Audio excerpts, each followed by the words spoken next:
another interesting episode number 216. आज बहुत सारा एपिसोड अपलोड होगा, लेट्स सुनते रहिए। जब मनाली ने आदित्य को वहां छोड़ा तब वो कुछ देर और उस कॉरिडोर में बैठा रहा और आसपास देखता रहा। वो जगह बहुत खाली लग रही थी और उसे उस जगह को देखकर अपने मन में बस यही ख्याल आ रहा था कि वो जाग रहा है या नहीं। उसे अभी भी यह जगह किसी सपने जैसी ही लग रही थी, जैसा उसने आज स्वर्ग के बारे में देखा था। इस चीज के लिए वो श्योर नहीं था कि जो उसने देखा था वो सच था या नहीं, लेकिन उसे विश्वास था कि एक दूसरा आदित्य भी है और जिस तरीके से उसने आदित्य को बातें बताई थी वो सही थी। आदित्य को पता था कि वो मरने की कगार पर आ चुका है, लेकिन वो हर बार ही जिंदा हो जाता है। पर उसके लिए सबसे बड़ा सवाल यह था कि जब जब भी वो मरने के समय सपना देखता है तो वो हमेशा स्वर्ग का ही क्यों होता है। आखिर उसने कहां इतने अच्छे काम किए हैं कि वो स्वर्ग ही जाएगा। उसकी वजह से 2 मासूम लड़कियों की मौत हो गई है और अब तो शायद ये उसके पाप के खड़े में भी शामिल हो जाएगा। पर जब वो सच में इस शरीर को त्याग देगा तो फिर क्या वो स्वर्ग ही जाएगा। ये चीज उसे परेशान करने लगी, लेकिन फिर उसने सोचा कि जब तक वो असली में मर नहीं जाता तब तक शायद इस बात का पता नहीं चल पाएगा। पर यही बात सोचकर उसने एक बार फिर से उस तरफ देखा जहां पर मनाली गई थी और जब वो उसे नहीं आती हुई दिखी तब उसने अपने व्हील चेयर को धक्का दिया और वापस अपने कमरे में चला गया। जब वो कमरे के अंदर पहुंचा तो वहां पर भी उसी तरह आसपास देखने लगा और चीजों को समझने की कोशिश करने लगा। उसे समझ आया कि यह कमरा बख्शी विला में स्पेशली इस तरीके से बनाया गया है कि यहाँ पर ज्यादा शोर शराबा भी ना हो और अगर कोई आदमी परेशान होकर ट्रीटमेंट करवाना चाहता हो तो वो यहाँ पर करवा ले। उसे लगा कि जब बख्शी परिवार में लोगों का आखिरी समय आता होगा तो शायद वो इसी बेड पर लेटते होंगे जो उन्होंने आदित्य को दिया है, लेकिन आदित्य के लिए उसका आखिरी समय बस इस जगह पर ले आया था और उसे यहां से निकलने की बेचैनी होने लगी थी। जब वो उस अकेलेपन में बैठा था तो उसने अपने आप को एनालाइज किया। वो ना तो खुश था और ना दुखी। उसे किसी चीज की चिंता तो थी, लेकिन उसे वो समझ नहीं आ रहा था। उसकी लाइफ में अब सब कुछ ठीक हो गया था, पर फिर भी वो खुश नहीं था। न तो उसकी कहीं जाने की इच्छा थी और ना ही किसी से बात करने की, और वो बस वहां पर बैठकर कुछ सोच रहा था, लेकिन उसके मन में ये कभी भी क्लैरिफाई नहीं हो रहा था कि वो क्या सोच रहा है। कभी वो मनाली के बारे में सोचता, कभी वो आगे क्या करना है इस बारे में सोचता, कभी उसे अचानक से अनामिका के बारे में ख्याल आता और कभी तो वो खुद के बारे में भी सोच लेता। पर इन सारी कंफ्यूजन में बस एक ही चीज हो रही थी कि उसका टाइम निकल रहा था और उसे कुछ समझ नहीं आ रहा था। लेकिन वो फिर भी ऐसा ही बैठा रहा और थोड़ी ही देर में उसे बाहर से फुटस्टेप्स की आवाज आने लगी। धीरे धीरे करके फुटस्टेप्स की आवाज तेज होने लगी और आदित्य का दिल तेजी से धड़कने लगा। उसे पता था कि उसे बख्शी सर से बात करनी है, लेकिन वो समझ नहीं पा रहा था कि वो उनसे किस तरीके से बात करेगा। अभी अभी उन्होंने अपनी पोती खोई थी और अभी भी उसका ब्लेम वो शायद आदित्य को ही दे रहे होंगे, लेकिन उसे पता था कि अगर उसे यहां से बाहर निकलना है तो उसे उनसे बात तो करनी ही पड़ेगी। और वो यही सोचने लगा कि 2 मिनट बाद ही उसके कमरे का गेट खुला। वहां से पहले मनाली अंदर आई और उसके पीछे बख्शी सर। जब आदित्य ने बख्शी सर की तरफ देखा तो उनकी हालत बहुत ज्यादा खराब थी। उनकी आंखें पूरी तरह से लाल थी, सर पर एक भी बाल नहीं था। इसका मतलब यही था कि उन्होंने मुंडन करवाया है और चेहरे की सारी चमक और रौनक चली गई थी। उन्होंने अपनी आंखें फ्लोर की तरफ कर रखी थी और वो बहुत ही झुकी झुकी लग रही थी। उन्हें देखकर आदित्य को समझ आ रहा था कि वो बहुत दिनों तक सोए नहीं है। जब मनाली और वो साइड में खड़े हो गए तब आदित्य ने कहा, मनाली मैं चाहता हूं कि तुम थोड़ी देर के लिए हमें अकेला छोड़ दो। तुम चाहो तो अमित के साथ रह लो, अगर मुझे तुम्हारी जरूरत होगी तो मैं तुम्हें बुला लूंगा। आदित्य की इस बात को सुनकर मनाली ने 2 सेकंड उसकी तरफ देखा और फिर गर्दन हिलाकर वहां से बाहर चली गई। तब आदित्य ने बख्शी सर को बैठने का इशारा किया और बख्शी सर वहां पर लगी हुई एक चेयर पर बैठ गए। वो अभी भी नीचे जमीन की ओर ही देख रहे थे और आदित्य को उनके चेहरे से समझ आ रहा था कि वो कुछ नहीं कहना चाहते हैं, लेकिन आदित्य को यह भी पता था कि उन्हें कुछ तो कहना ही पड़ेगा और इस बात को यहीं पर खत्म करना पड़ेगा। तो इसलिए उसने ही शुरुआत करते हुए कहा, बख्शी सर, सबसे पहले तो मैं आपसे तहे दिल से इस बात के लिए माफी मांगना चाहूंगा कि मेरी वजह से आपने अपनी पोती को खो दिया। लेकिन मैंने उसे नहीं मारा है। जब उसने मेरे चेस्ट में चाकू घुसा दिया था और धक्का देकर वो मुझे वहां से गिराना चाह रही थी, तब मेरा पांव उस गड्ढे के अंदर चला गया जो शेल ने अपने पांव से किया था।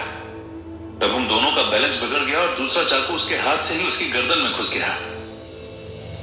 मैं कभी ऐसा नहीं चाहता था कि वो मर जाए, लेकिन जो हुआ बस उसके लिए मैं आपसे माफी मांगना चाहता हूं। उम्मीद है कि आप मुझे माफ कर देंगे। आदित्य इतना कहकर बख्शी सर के सामने हाथ जोड़ने लगा और उम्मीद करने लगा कि वो कुछ कहेंगे, लेकिन वो अभी भी नीचे फ्लोर पर ही देख रहे थे।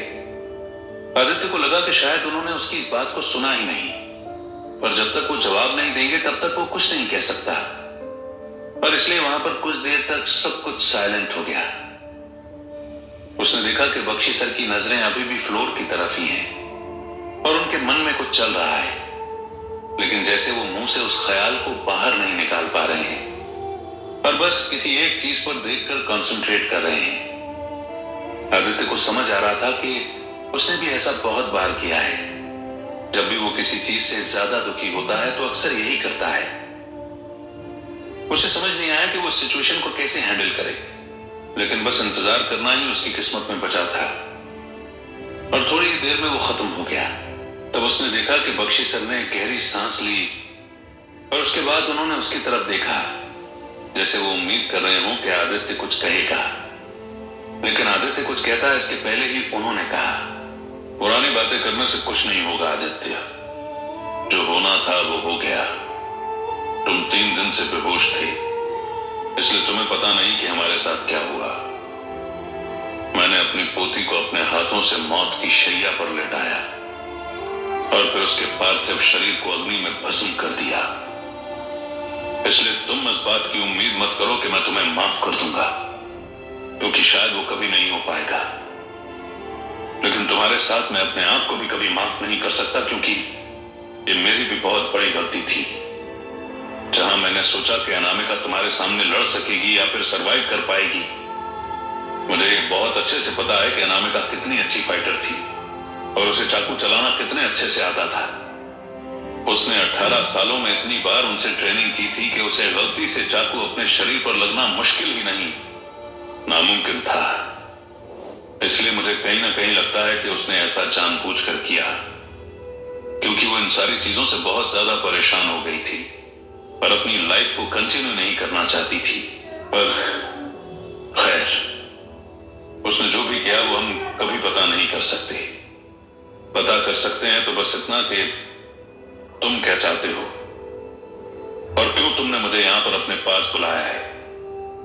जब बख्शी सर ने अपनी बात कंप्लीट की तब आदित्य को थोड़ा सा झटका लगा, क्योंकि उसे विश्वास नहीं हो रहा था कि अनामिका ने अपनी खुद की जान ली है। तब उसने नोटिस किया कि उसने अनामिका से अच्छे से फाइट की थी और अनामिका को चाकू चलाना बहुत ही अच्छे से आता था।